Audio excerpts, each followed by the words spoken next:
Police তো এখন পর্যন্ত আমার আশিস নজরুল স্যার নিজেই বলছেন যে 80% পুলিশ আওয়ামী লীগের তারা এখনো রয়ে গেছে। এত বিশাল একটা ফ্যাসিস্টের দোষরকে নিয়ে আপনি দেশ চালাবেন, এটা তো চ্যালেঞ্জিং।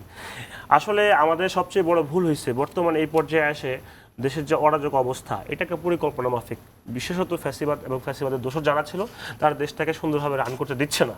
তবে এই ক্ষেত্রে আমি মনে করি যে দেশটাকে যারা ভালোবাসে, বিশেষত বিএনপি, জামাত সহ অন্যান্য বড় রাজনৈতিক দলগুলা, তারা যদি সরকারকে একটু শক্তি দিত, সরকারকে সমর্থন দিত পূর্ণাঙ্গভাবে, তাহলে আমার মনে হয় যে সংস্থাগুলো সহজ হতো।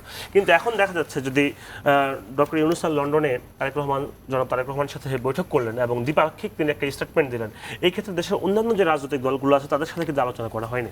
এই ক্ষেত্রে এতদিন পর্যন্ত অন্যান্য রাজনৈতিক দলের যে বিশ্বাসটা ছিল বিএনপি সরকারের উপরে, সেটা কিন্তু ফাটল দেখা দিয়েছে। এবং আজকে দেখলাম যে জামাত ঐক্যমত কমিশনের মিটিং বয়কট করেছে। তো আমার মনে হয় যে আমাদের সরকারের উচিত শুধু একটা দলের সাথে আলোচনা না করে প্রত্যেকটা দলের সাথে আলোচনা করে, যারা গণ অভ্যুত্থানের অংশীদার, গণ অভ্যুত্থানের স্টেক হোল্ডার। অবশ্যই বিএনপি গণ অভ্যুত্থানের অন্যতম বড় স্টেক হোল্ডার, আমরা স্বীকার করি। জামাত এই গণ অভ্যুত্থানের অন্যতম বড় স্টেক হোল্ডার, তাও স্বীকার করি। শিবির, ছাত্রদল, সবার অবদান আছে, কারো অবদান আছে, কারো অবদান কম না, বরঞ্চ তাদের অবদান সবচেয়ে বেশি। কিন্তু তারা 17 বছর লড়াই করেছে, লড়াই করার ফলশ্রুতিতে গ্রাউন্ডটা তৈরি হয়েছে, যার ফলশ্রুতিতে ছাত্ররা নেমে আসার কারণে এই যে বাংলাদেশের গণ অভ্যুত্থান সংগঠিত হয়েছে।